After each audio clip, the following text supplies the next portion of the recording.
e la Milanesiana ogni anno ha un tema, quest'anno il tema è il tema dei ritorni. Questa è la 24esima edizione di questo festival. È un festival questo che nasce a Milano e poi comincia a viaggiare. Quest'anno viaggiamo in 23 città italiane e do il benvenuto agli ospiti di questo incontro, che sono Federica Pellegrini e Elena Stancanelli, per le quali vi chiedo un fortissimo, grande applauso. Mi unisco a voi. Buonasera, buonasera a tutti, buonasera.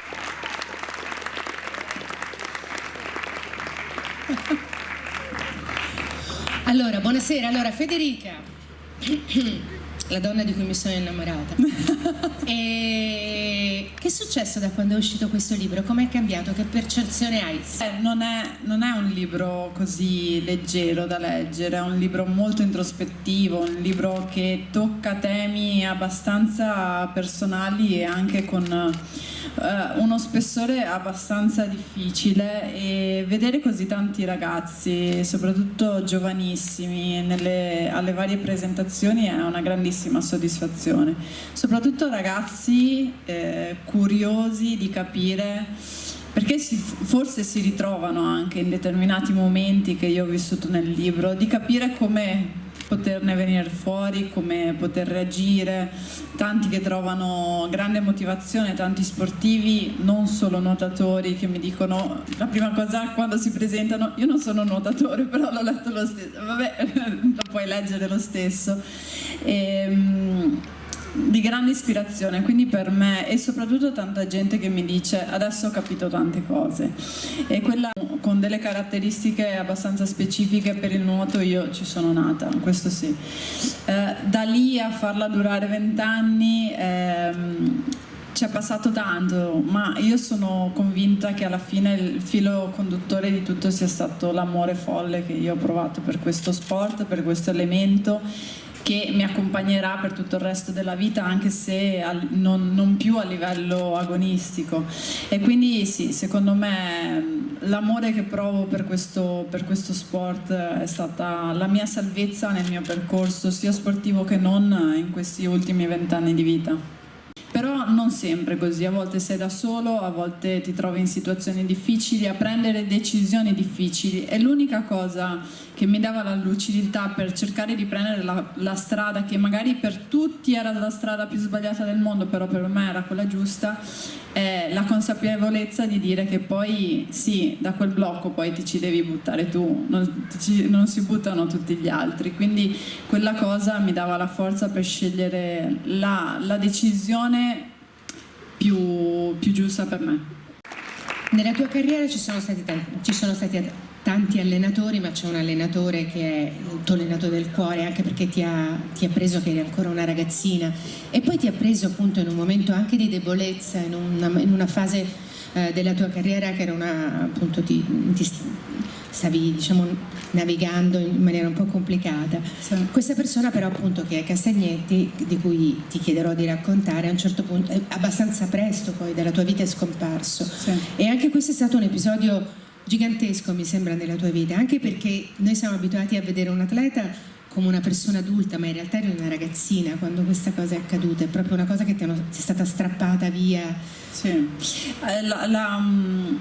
La fortuna di vincere da giovanissima è stata sicuramente la precocità, quindi il fatto di essere consapevole di essere così forte già da giovanissima. A 16 anni io sono tornata ad Atene con una medaglia d'argento alla mia prima Olimpiade, quindi quella consapevolezza lì ce l'hai e la tieni poi per tutto il tuo percorso.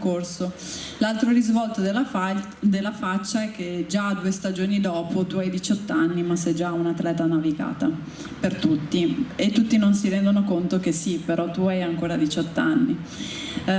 Io ho conosciuto Alberto in un periodo molto difficile, è stato una delle persone che in quel momento mi hanno salvato insieme a altre 2 persone, perché avevo una spalla a pezzi dopo un europeo, nel 2006, dove non sono entrata in finale a un europeo nei 200 stile libero, e venivo da una medaglia d'argento olimpica, una medaglia d'argento mondiale, quindi già un'atleta finita di per sé.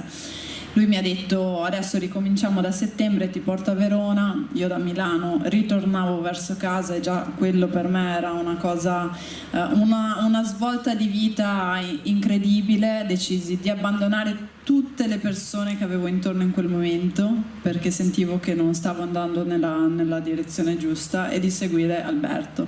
Tra l'altro l'unica persona che il 99% delle persone che avevo di fianco mi diceva di non seguire, quindi diciamo che non è stata proprio una scelta che tanti hanno visto di buon occhio, però per me era la scelta giusta, nel senso, sentivo a pelle. Io il 90% delle mie scelte le ho fatte sentendo a pelle, sentendo la mia pancia. E Alberto, quando mi ha detto preparati, da settembre ricominciamo a Verona, io ero già lì con le valigie e tutto quanto. Ho cambiato tutta la mia vita, mi sono trasferita a Verona, dove vivo tuttora da quel settembre del 2006, e abbiamo iniziato il nostro percorso.